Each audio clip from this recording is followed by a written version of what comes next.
So hello guys, let us start with a new video.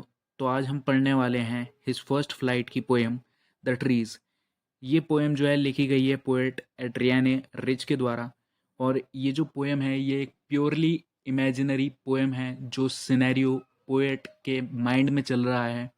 Poet ये कहती हैं कि जो ह्यूमंस हैं उन्होंने काफ़ी ज़्यादा डिफॉरेस्टेशन किया है और पेड़ों को काट कर जंगलों में से ख़त्म कर दिया है और उन्हें अपने घर में लगा लिया है। तो जो सिनेरियो पोएट के माइंड में चल रहा है कि जो ट्रीज़ हैं वो घर से बाहर निकलकर अब फॉरेस्ट की तरफ मूव कर रहे हैं। तो ये एक प्योरली इमेजिनरी पोएम है, जो भी सिनेरियो उनके माइंड में चल रहा है। तो लेट अस स्टार्ट और इसके स्टांजा को रीड करते हैं। The trees inside are moving out into the forest, यानी कि जो पेड़ अंदर हैं वो अब बाहर जंगल की तरफ मूव कर रहे हैं। The forest that was empty all these days, यानी कि जो जंगल इन दिनों बिल्कुल खाली था, यानी कि जो जंगल बिल्कुल खाली था इन दिनों, या फिर इन बहुत दिनों से जो जंगल खाली है, यानी कि वो खाली इसलिए है क्योंकि जो पेड़ हैं वो वहाँ पर प्रेजेंट नहीं हैं। जो ह्यूमंस हैं उन्होंने पेड़ों को काट कर अपने घर में लगा लिया है। Where no bird could sit, no insect hide, जहाँ पर कोई भी पक्षी बैठ नहीं सकता क्योंकि वहाँ पर कोई पेड़ मौजूद नहीं है। कोई भी कीड़ा मकोड़ा वहाँ पर छुप नहीं सकता क्योंकि वहाँ पर कोई भी ट्रीज या फिर प्लांट्स मौजूद नहीं है।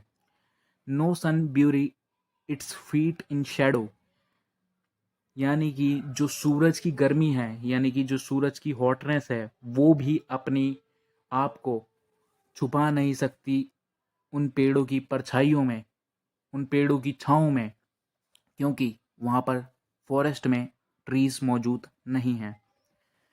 The forest that was empty all these nights will be full of trees by morning, यानी कि इतनी रातों से जो जंगल खाली पड़ा था वो सुबह तक पेड़ों से भर जाएगा। नेक्स्ट स्टांजा है, all nights all night the roots work to disengage themselves from the cracks in the veranda floor, यानी कि सारी रात जो ट्रीज की रूट्स हैं वो काम करती हैं, वो वर्क करती हैं अपने आप को उन वरांडा फ्लोर्स में जो क्रैक्स हैं उनसे अलग करने के लिए वर्क करती हैं, ताकि वो जो है वहाँ से बाहर निकल सकें और फॉरेस्ट की तरफ मूव कर सकें। The leaves strain toward the glass, small twigs stiff with exertion, यानी कि the leaves strain toward the glass. यहाँ पर स्ट्रेन का मतलब होता है कि जो लीव्स हैं यानी कि जो पत्तियां हैं वो एफर्ट लगा रही हैं ताकि वो ग्लास से बाहर निकल सकें।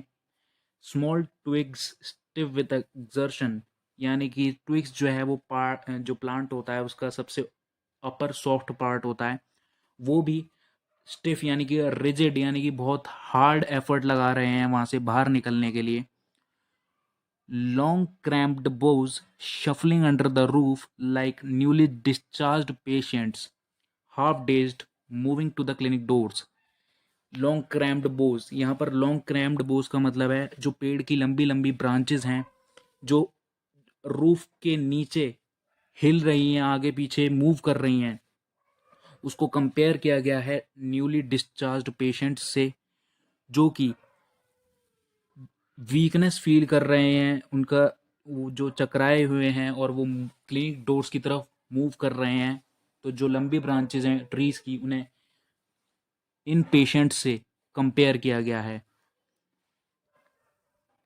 नेक्स्ट स्टांजा है, I sit inside, doors open to the veranda, writing long letters. जो पोएट हैं एड्रियाना रिच वो कह रही हैं कि मैं अंदर बैठी हूँ और जो डोर्स हैं वो वरांडा की तरफ खुले हुए हैं और मैं लंबे लंबे खत लिख रही हूँ। In which I scarcely mention the departure of the forest from the house, और जिसमें मैं मुश्किल से ही और बिल्कुल भी मेंशन नहीं कर रही हूँ उस फॉरेस्ट का जो डिपार्चर है, यानी कि जो ट्रीज हैं वो जब घर से बाहर जा रहे हैं फॉरेस्ट की तरफ मूव कर रहे हैं, उन लेटर्स में मैं उनका जिक्र बिल्कुल भी नहीं कर रही हूँ, scarcely mention. The night is fresh, the whole moon shines in a sky still open, यानी कि जो रात है वो बहुत फ्रेश है और जो पूरा मून है वो शाइन कर रहा है पूरे खुले हुए आसमान में। The smell of leaves and lichen still reaches like a voice into the rooms. Lichen जो है वो काई होती है, यानी कि जो पोएट हैं वो ये कह रही हैं कि जो लीव्स हैं, जो पत्तियां हैं और जो काई की महक है वो वॉइस की तरह उनके रूम में आ रही है, क्योंकि जो वरांडा की तरफ जो उनका दरवाज़ा है वो वरांडा की तरफ खुला हुआ है। नेक्स्ट स्टांजा है, ये लास्ट स्टांजा है इस पोएम का। My head is full of whispers which tomorrow will be silent.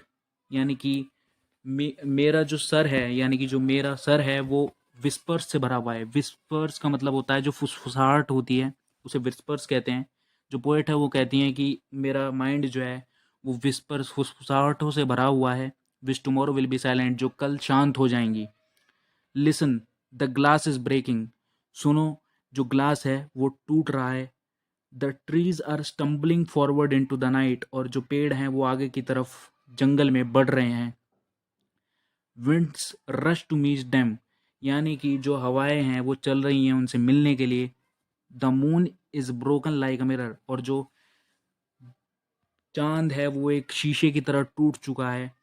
It's pieces flash now in the crown of the tallest oak, यानी कि टॉलेस्ट ओक यानी कि एक ओक जो है एक ट्री होता है, वो बहुत लंबा ट्री होता है।